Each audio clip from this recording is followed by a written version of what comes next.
মরে যাওয়ার ইচ্ছে হয়েছিল কেন? তা আবার বই পড়তে পড়তে? এমনি মাঝে মাঝে মরিবার স্বাদ জাগে।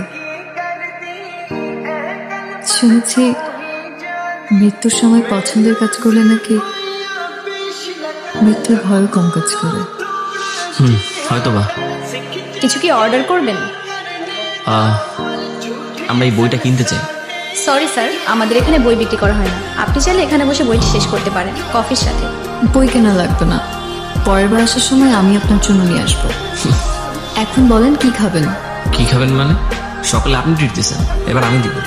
সম্পর্কে কোনো মিথ্যে ছিল না, ছিল কিছু অজানা অতীত যা আমি হয়তো কোনোদিনও মুখে বলতে পারতাম না। তাই আমি বাসা থেকে লিখে এনেছিলাম।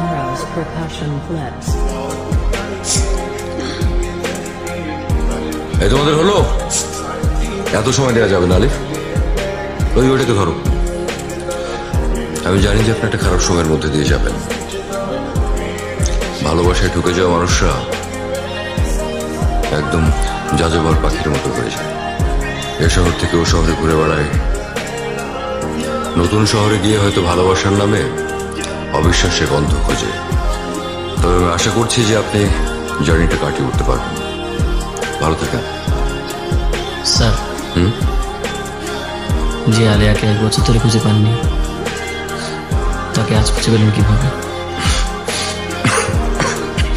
এই প্রশ্ন উত্তর আমিও খুঁজছি, পেলে জানাবো। আপনি কি আমাকে ফলো করছেন? এরকম নির্জন একটা জায়গায় দাঁড়ালেন একা, তাই ভাবলাম।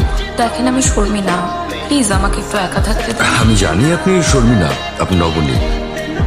এও জানি যে আপনি মাকে মিথ্যা বলেছেন, অফিসে যাচ্ছেন না। আজকে আপনার মন খারাপ, আমিও আপনার মন ভালো না করে আজকে